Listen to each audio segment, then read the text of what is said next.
Bonjour tout le monde, aujourd'hui je vais vous raconter une petite histoire. La fois où la République romaine va arrêter une armée, arrêter une invasion et sauver l'Égypte en envoyant un ambassadeur avec une tablette.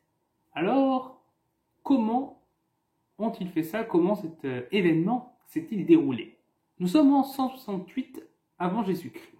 À cette époque, l'Empire séleucide est en guerre contre l'Égypte des Lagides, les descendants de Ptolémée. Et ils sont en guerre depuis 170 avant Jésus-Christ dans le cadre des guerres de Syrie. Les deux royaumes étaient en conflit en fait, pour contrôler le territoire de la Coélée Syrie, qui correspond après au sud de la Syrie. Et c'était déjà leur 6e guerre pour ce territoire. Donc ils n'étaient pas à leur coup d'essai. Et ils se battent donc à nouveau. Et cette fois, les Séleucides prennent l'avantage de manière assez nette et commencent à envahir le territoire égyptien. Et ils se dirigent actuellement vers Alexandrie, ils sont bien partis pour la prendre.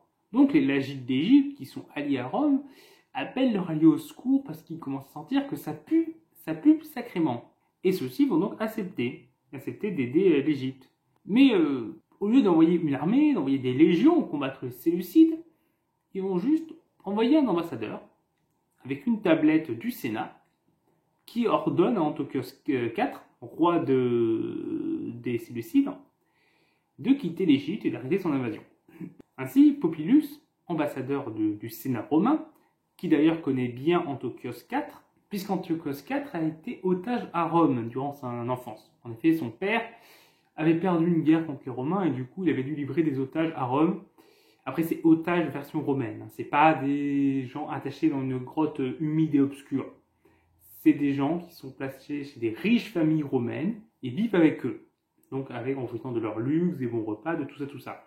L'intérêt de ces otages est certes d'avoir un otage, c'est-à-dire que si les Séleucides faisaient de la merde avec Rome, vous pouvez toujours zigouiller l'otage et faire chier les Séleucides, mais l'intérêt principal pour les Romains, c'est l'influence culturelle, c'est d'avoir des personnes importantes dans un autre pays, qui ont grandi à Rome, qui ont été éduqués à la romaine, qui ont été influencés par la culture romaine, pour que les futurs dirigeants étrangers soient très romano-compatibles.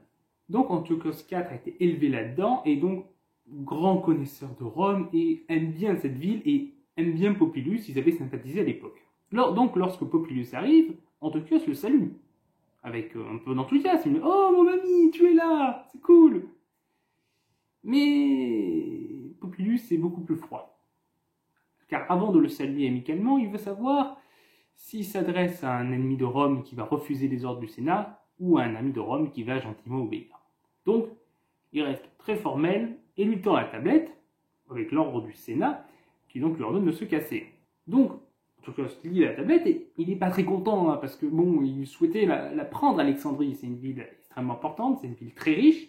Et pour les mercenaires qu'il a dû embaucher pour cette guerre, c'est un bon moyen de les payer. Parce qu'il n'a pas les moyens de les payer de base, et il comptait sur le pillage d'Alexandrie, ville très riche, pour payer les mercenaires. Donc obéir à l'ordre du Sénat, ça le mettrait dans la merde. Mais désobéir à Rome, c'est pas une très bonne idée. Donc il se dit, bon, on va y réfléchir. Donc il demande à Popilus, écoute, je vais y réfléchir, est-ce que je peux aller parler avec mes ministres, ce qu'ils appelaient ses amis à l'époque, afin de discuter de cette proposition et de voir notre réponse. Et là, Popilus, au lieu de lui dire vas-y, va discuter, on te laisse un peu de temps pour décider, non. Il va prendre une baguette en bois, tracer un cercle autour d'Antiochos et lui dire rendez votre réponse au Sénat afin de sortir du cercle que je viens de tracer. Et en précisant bien que s'il sortait du cercle du coup, avant d'avoir répondu, ça serait considéré comme un refus. Donc là, devant ce coup de pression, un peu humiliant quand même, parce que c'est quand même un roi d'un empire important, qui est quand même s'il a été pas mal affaibli au cours du temps, était quand même historiquement un des grands empires de l'époque. Donc, il pourrait se dire, ben non, je suis quand même un roi, j'ai le droit d'aller voir mes ministres, qu'est-ce que tu fais?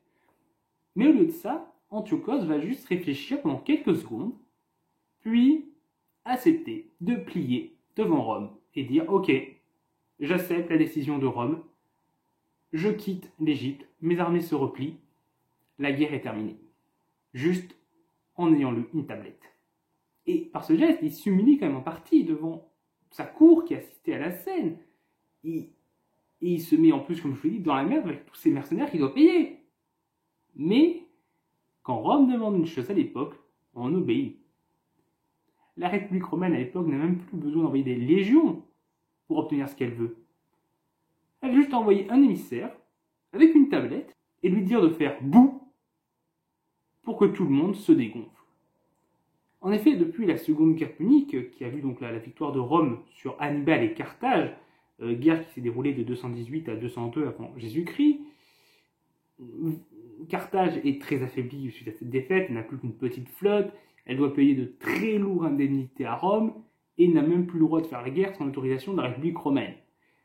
Donc autant dire qu'elle est bien diminuée, et du coup, Rome n'a plus de concurrent sérieux, il n'y a plus de puissance en Méditerranée capable de lui tenir tête. Et du coup, ça devient l'hyperpuissance méditerranéenne qui peut demander absolument ce qu'elle veut, qui peut se permettre de se montrer impérative, d'humilier les autres. Elle n'a plus besoin de se montrer vraiment conciliante. C'est elle la bosse, c'est elle qui décide.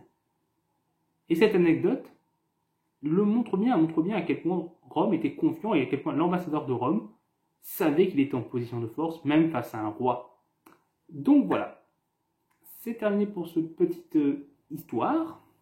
J'espère que ça vous a intéressé. Si c'est le cas, le pouce bleu. Partagez la vidéo et vous pouvez le dire en commentaire. Vous pouvez également poser des questions en commentaire, apporter des rectifications si on a fait des erreurs. Et puis, vous pouvez également vous abonner pour ne pas rater les prochaines vidéos. Au revoir tout le monde.